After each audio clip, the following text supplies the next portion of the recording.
आचार्य स्वामी प्रणवानंद जी महाराज धर्म प्रचार के लिए जाने से पहले प्रचार टीम को वहाँ पे भेजते थे। प्रचार दल वहाँ पे जाके पहले रहने का बंदोबस्त करते थे, फिर वैदिक शांति यज्ञ, पूजा और फिर जगह जगह पर भाषण देते थे। गुरु महाराज यहाँ पे आके उपदेश और दीक्षा दान करेंगे, प्रचार दल सभी को बताते थे। हजारों लोग वहाँ पे प्रतीक्षा करते थे। गुरु महाराज सुबह से लेके रात 12 बजे तक दर्शन और दीक्षा दान करते थे। एक बार यशोर जिला पर भारत सेवाश्रम का प्रचार दल जाके प्रचार प्रारंभ किए, लेकिन वहाँ का एक नेता को यह बात अच्छा नहीं लगा। वो एक नास्तिक था, ईश्वर संत पर विश्वास नहीं था। घर घर में जाके सभी को बोलने लगे, यहाँ पे जो आए हैं वो एक पाखंडी साधु है, किसी को उसके जाल में फंसने का ज़रूरत नहीं है। ये बोल के सभी को वहाँ पर जाने के लिए मना कर रहे थे। फिर भी साधु को देखने के लिए हजारों लोग भीड़ किए थे। यहाँ तक कि प्रमुख व्यक्ति भी गुरु महाराज को देखने के लिए आए हैं। ये सब जानने के बाद वो नेता भी साधु को दर्शन करने के लिए गए। वो जब सामने आए तब गुरु महाराज हल्की सी मुस्कुराहट के साथ कहा कि शत चेष्टा करेও মানুষকে আটকাতে পারলেন না তো, শেষমেশ আপনিও ভণ্ড সাধুর পাল্লায় পড়লেন।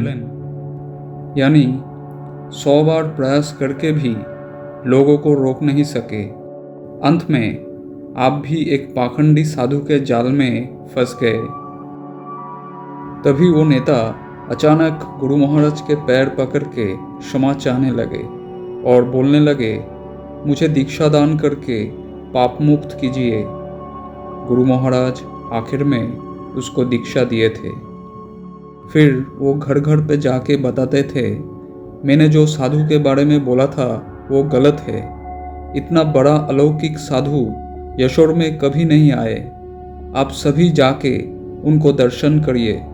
हम लोगों का पाप हरण करने के लिए वो महान साधु आए हैं।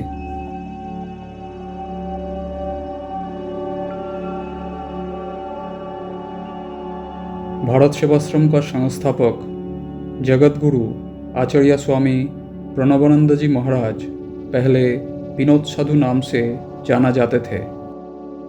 ब्रह्मचारी विनोद साधु घना जंगल में पेड़ के नीचे घोर तपस्या के बाद साधना में सिद्धि लाभ किए थे।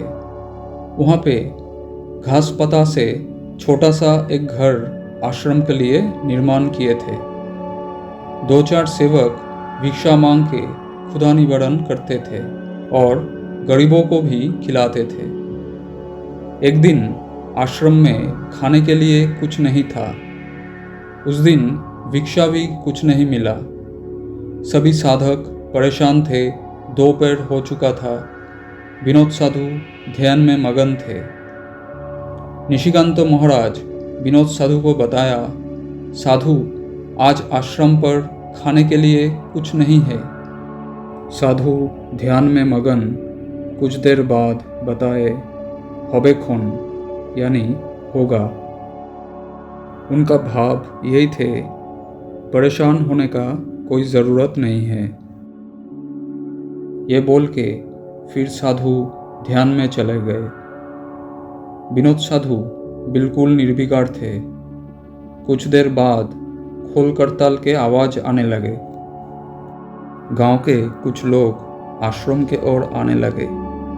काली मोहन दास, उसके परिवार के लोग विनोद साधु के पास आके जोर जोर से रोने लगे। एक औरत रो रो के बोलने लगे, मुझे कृपा करके आशीष दीजिए, बच्चे का माँ हो पाऊँ। 8 साल से कोई औलाद नहीं है। सपन में विनोद साधु महाराज को देखा था, इसीलिए आपके पास आए हैं। परिवार के लोग बहुत सारा खाने का सामान, फल, मिठाई वगैरह लेके आए हैं। साधु कुछ देर मौन रहे। बाद में उस औरत के सर पर हाथ रखा। सभी लोग वो दृश्य देख के आनंदित हो गए। फिर से खोलकर ताल बजने लगे और सभी लोग गांव के ओर चले गए। उस दिन आश्रम के सभी लोग, सभी साधक को प्रसाद मिला था। निशिकांतो महाराज और आश्रम के सभी साधक उस दिन गुरु महाराज का अलौकिक लीला दर्शन किया।